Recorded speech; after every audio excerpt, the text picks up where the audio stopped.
When everything becomes very cheap, in reality no one truly wins. This sentence may sound illogical at first, because from childhood we are taught the exact opposite. Cheap is good. Cheap is accessible. Cheap is proof of progress.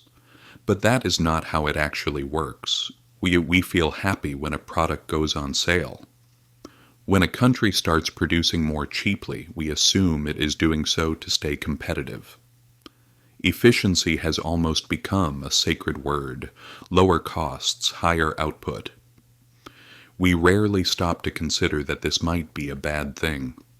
This is exactly where China's story begins, and at the same time where it becomes difficult to understand. For many years, China's rise was told as the most convincing success story of the modern world. It had become the factory of the world. Everything was being produced there, and every year everything was produced at a lower price. Factories running 24 hours a day, ports that never slept, cities lit up until morning. This was not just economic growth.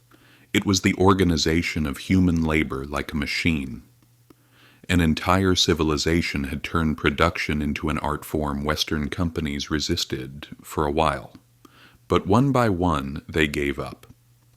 Because competing at this speed, at this scale, and at these prices was impossible. What was happening was labeled the Chinese miracle. But like every miracle, there is a side that went unspoken, because miracles are usually named by their results, not by their costs. China's real strength was its ability to do everything at minimum cost.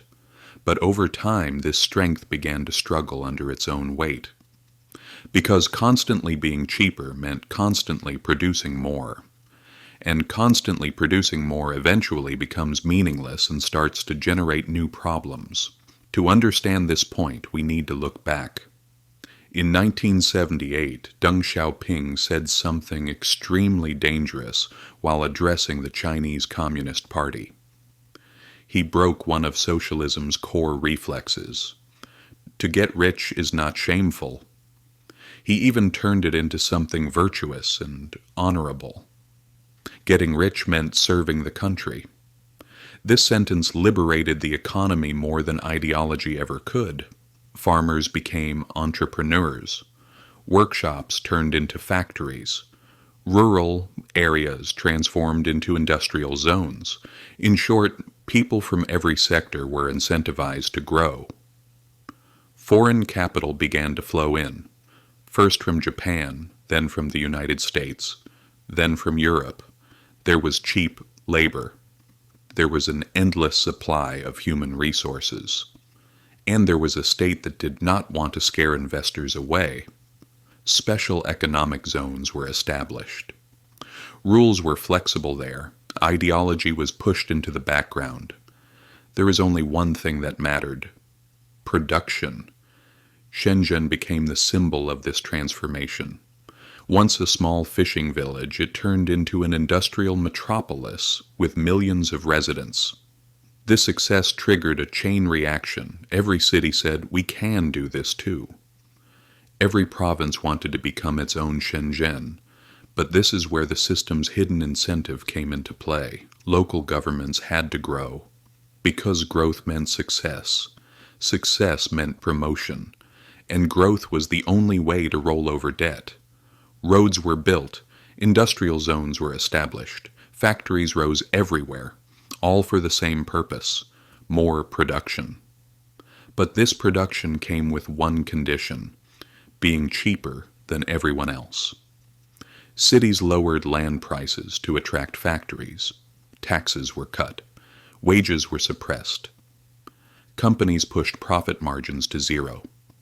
Quality took a back seat. Production became the priority. And production never stopped.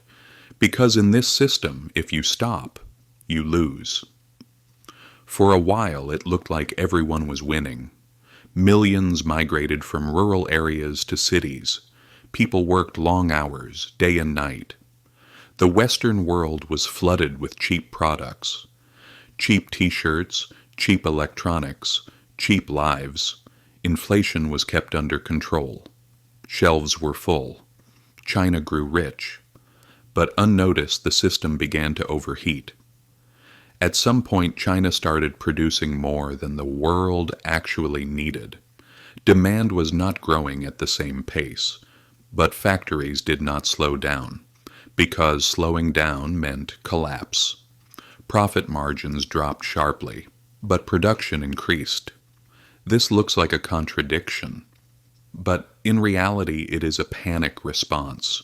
When there is no profit, the instinct is to sell more. Losses are covered through volume. This is where the term involution entered the picture. Working more while earning less. Producing more while creating less value. At first it was used for people, students, workers, but now it has spread across the entire industrial system. Solar panels, electric vehicles, batteries, all trapped in the same vicious cycle. Dozens of companies producing the same product. The only difference, who can sell it cheaper?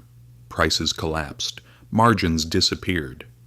But no one could stop, because stopping meant going bankrupt. Because in China, production is not just an economic activity. Production is proof of political legitimacy.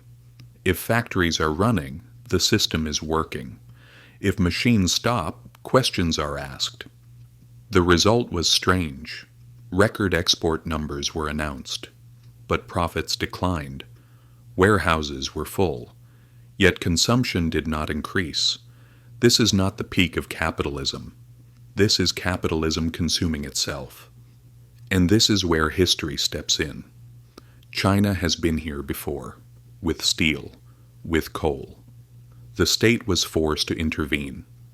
Capacities were shut down, people were laid off. It was painful, but necessary. But today the problem is much bigger.